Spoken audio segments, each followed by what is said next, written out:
Assalamualaikum warahmatullahi wabarakatuh. Selamat pagi, salam sejahtera untuk kita semua. Pada pertemuan kita yang ke-8, kita akan membahas mengenai masukan unsur lintas budaya dalam rancangan dan implementasi program bimbingan dan konseling. Ya, jadi dalam pertemuan ini kita akan membahas kira-kira kalau kita itu merancang program-program BK seperti itu ya, itu akan eh, bagaimana cara kita untuk memasukkan unsur-unsur budayanya di dalam konseling lintas budaya tersebut. Nah, ada beberapa tahap ketika kita akan memasukkan unsur-unsur lintas budaya di dalam program BK yang akan kita rancang.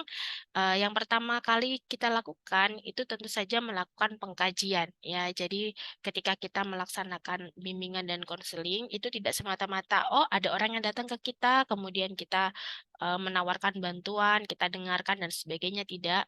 Tetapi ketika kita akan menyusun program itu juga seperti halnya kita melakukan riset ya. Kita melakukan pengkajian-pengkajian.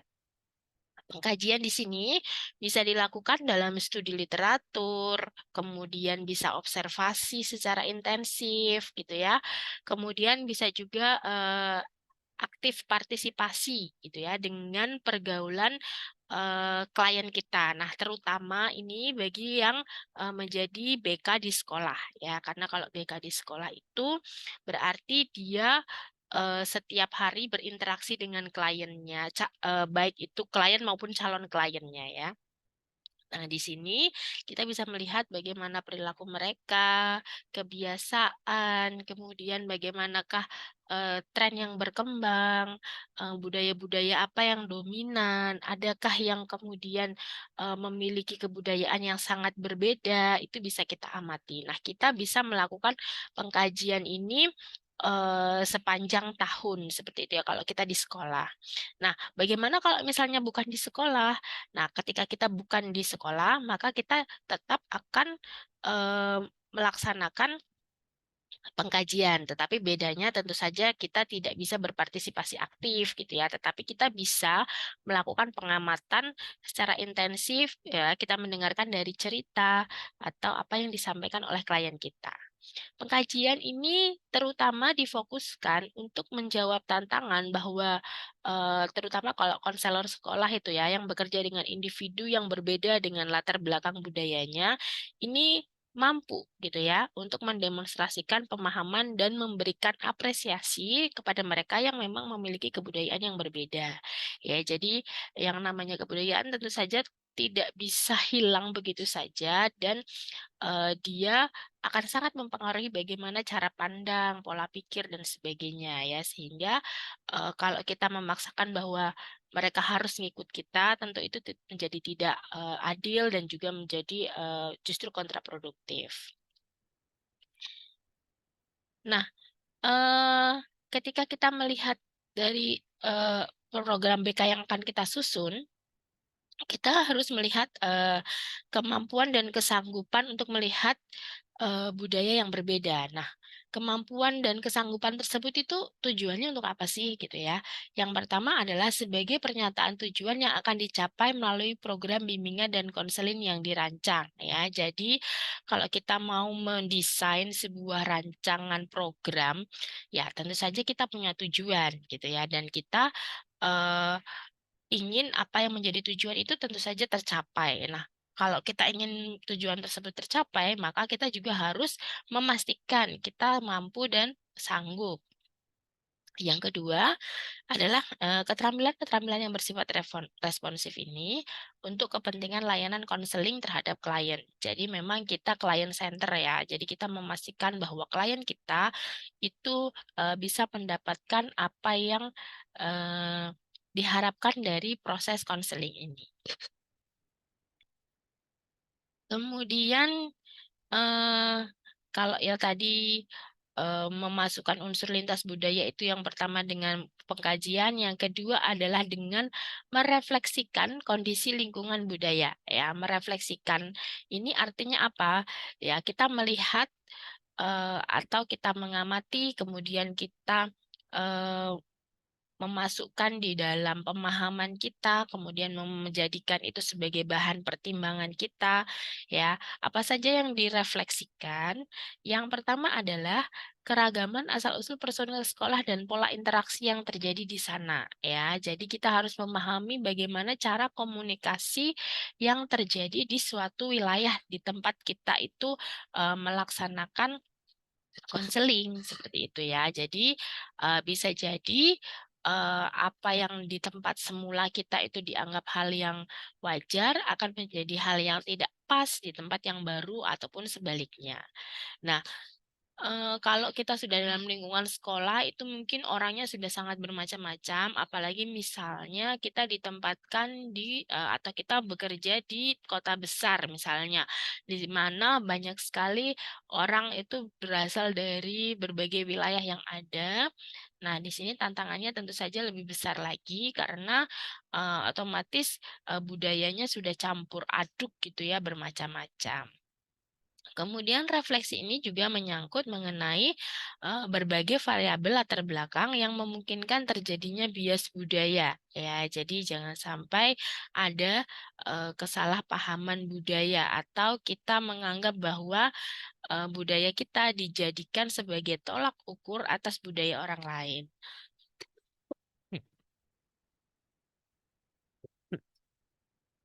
Kemudian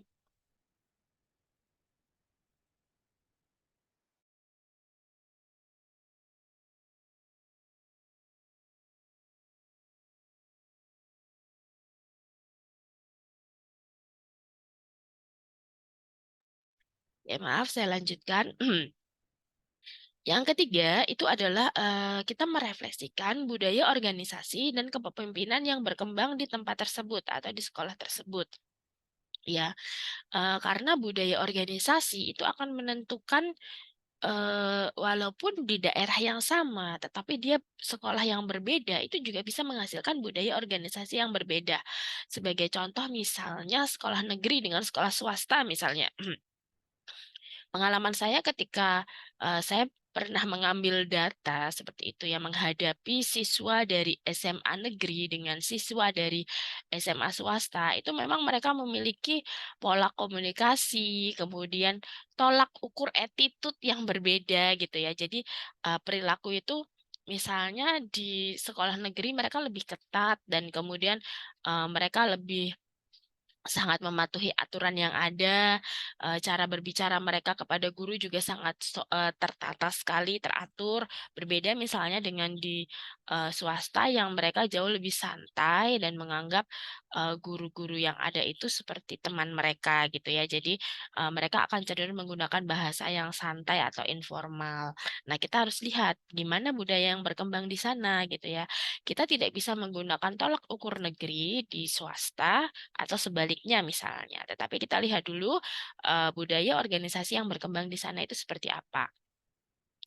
Nah, refleksi ini adalah sebuah langkah yang penting, terutama ketika kita akan merancang perangkat-perangkat untuk mengidentifikasi dari strategi secara luas gitu ya, secara besarnya, garis besarnya, dan bagaimana kita melakukan intervensi di dalam layanan bimbingan dan konseling gitu ya. Jangan sampai kita tidak tahu budaya organisasinya, kemudian kita menganggap semuanya salah atau kita mengalami yang namanya bias budaya seperti itu ya, sehingga justru apa yang menjadi tujuan kita itu menjadi tidak tercapai.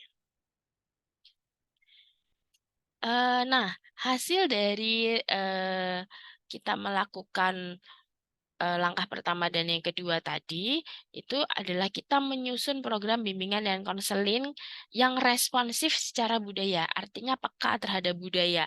Kita memahami bahwa salah satu unsur yang bisa menentukan keberhasilan sebuah konseling itu bukan semata-mata proses konselingnya itu sendiri, tetapi faktor-faktor lain atau faktor-faktor di luar itu. Ya, nah kita melihat ada tiga 3C atau 3K ya. Yang pertama adalah konseling, konsultasi, dan juga koordinasi ya. Jadi kalau kita mau menyusun sebuah program BK, terutama itu BK di sekolah, kita harus memperhatikan 3 hal ini. Yang karena 3 hal ini yang kemudian harus kita lakukan. Yang pertama adalah melakukan sesi konseling itu sendiri. Kemudian yang kedua adalah kita melakukan konsultasi. Nah, yang ketiga kita adalah melakukan koordinasi. Kalau kita bekerja tidak di sekolah, maka kemungkinan konsultasi dan koordinasi ini menjadi lebih simpel ya, karena hanya akan bersifat internal di dalam lembaga tersebut yang mungkin tidak terlalu banyak melibatkan orang. Tapi kalau kita di sekolah, maka kita punya atasan, atasan kita punya atasan lagi, itu kan berjenjang ya. Kemudian koordinasinya kita tidak hanya dengan antar guru BK yang ada di situ, tetapi juga dengan guru kelas, wali kelas gitu ya. Kemudian mungkin guru-guru mata pelajaran lain yang berkorelasi, atau mungkin juga dengan profesi-profesi lain yang terkait gitu ya. Misalnya ada rohaniawan, pekerja sosial, kemudian mungkin ada dari dokter, psikolog, dan sebagainya. Nah, kalau konseling ini adalah hubungan interpersonal antara konselor dan klien yang sifatnya adalah membantu. Ingat bahwa tujuan kita bukan menyelesaikan masalah klien, tetapi kita membantu klien untuk berdaya menyelesaikan masalahnya sendiri. Jadi, jangan merasa bahwa kemudian kita itu gagal menjadi seorang konselor ketika problem dari konseli kita atau klien kita itu tidak sepenuhnya tuntas, karena untuk menuntaskan sebuah problem tentu saja itu faktornya multivarian, dan eh, selain memang kita punya bekal pengetahuan, keterampilan, tapi kita juga harus punya positive thinking seperti itu ya. Nah, di dalam konseling, klien ini akan dibantu oleh konselor dalam memberikan fasilitas-fasilitas baik yang sifatnya kuratif, preventif maupun promotif ya. Kalau kuratif itu ibaratnya penyembuhan, preventif itu pencegahan, kalau promotif itu adalah peningkatan. Ya, kalau peningkatan itu tadinya misalnya yang kemampuannya 6, kita angkat menjadi 7, 8 gitu ya. Preventif ya, kita mencegah jangan sampai hal yang buruk itu terjadi dari eh, yang menimpa klien kita. Kalau kuratif itu ya sudah kadung terjadi, ya sudah, bagaimana cara kita untuk menyelesaikannya, membantu untuk menyelesaikannya. Nah, kira-kira kalau kita melakukan konseling itu adalah kita fokus kepada 3 hal tersebut ya. Bisa dia bersifat kuratif, bisa dia bersifat preventif, atau dia bersifat promotif. Nah, kalau konsultasi ini adalah hubungan vertikal antara konselor dengan top manajemen, atau kita melihat di dalam hierarki organisasi kerja. Ya, misalnya tadi saya bilang, kita misalnya jadi guru BK nih, kita punya atasan, atasan kita punya atasan berjenjang gitu ya. Eh, kita atasan kita misalnya kepala sekolah itu nanti ada eh, pengawas sekolah gitu ya, supervisor sekolah. Nah, supervisor sekolah itu biasanya ada di Dindik Korwilcam. Dindik Korwilcam nanti meningkat lagi ke Dinas Pendidikan Kabupaten, Dinas Pendidikan Provinsi ya, kemudian nasional dan seterusnya ya. Ini kita juga perlu untuk melakukan konsultasi, karena kita bagaimanapun juga bekerja di dalam sebuah sistem, maka nggak bisa juga kita sembarangan atau misalnya merasa bahwa kan saya konselornya gitu ya, suka-suka saya dong, nggak, tidak bisa seperti itu ya kalau kita terutama bekerja di sebuah instansi yang hierarkis. Kemudian kalau koordinasi ini adalah bagaimana kita membangun komunikasi, bagaimana kita melakukan kerjasama dengan rekan sejawat kita ya, yang sifatnya lebih ke horizontal. Jadi kalau konsultasi itu vertikal, kalau koordinasi itu lebih ke horizontal ya. Kolega-kolega yang menangani problem-problem yang dialami oleh klien. Nah, jadi ketika kita melaksanakan konseling, konsultasi, maupun koordinasi, disinilah kita bisa memasukkan unsur-unsur yang peka terhadap budaya tadi. Nah, bagaimanakah implementasinya? Dalam pengimplementasiannya, konselor, ini saya ambil contoh di sekolah ya, konselor sekolah itu responsif secara budaya harus menggunakan yang pertama adalah kesadaran. Kesadaran apa? Kesadaran bahwa eh, kita tidak hidup dengan budaya kita sendiri. Nah, apalagi ini sebuah tantangan besar untuk konselor-konselor yang ada di Indonesia yang memiliki keragaman budaya yang sangat luar biasa. Ya, jadi harus ada kesadaran bahwa kita memang apa yang menjadi tujuan kita itulah yang utamanya untuk dicapai gitu ya.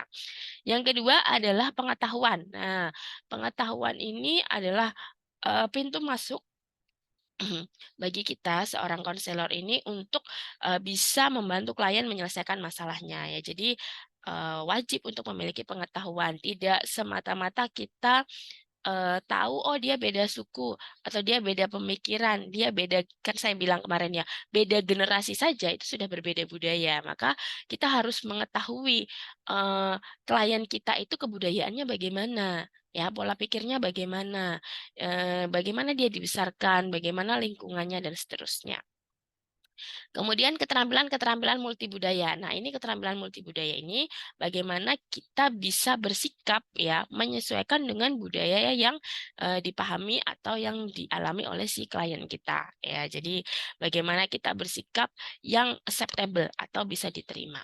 Nah, dalam konteks pertemuan yang terfokus pada perkembangan akademik, karir, pribadi atau sosial, nah ini bisa jadi siswa itu mengalami berasal dari lingkungan yang berbeda. Maka ini ya jadi kesadaran bahwa kita tidak bisa memaksakan budaya kita yang paling benar, pengetahuan eh, apa yang baik, apa yang buruk, apa yang bisa diterima, apa yang tidak bisa diterima.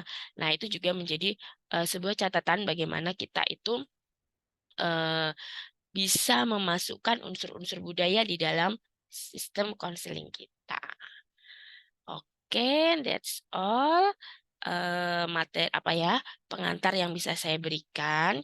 Jadi intinya ketika kita mau memasukkan unsur-unsur lintas budaya dalam rancangan dan implementasi program yang ada di bimbingan konseling harus didahului dengan pengkajian dan juga kita merefleksikan kondisi lingkungan budaya. Oke, jika mau berkonsultasi atau mungkin mau tanya jawab bisa dilakukan di forum eh, WA grup atau misalnya di kolom komentar. Nanti akan saya jawab di sana ya. Saya akhiri sekian. Assalamualaikum warahmatullahi wabarakatuh.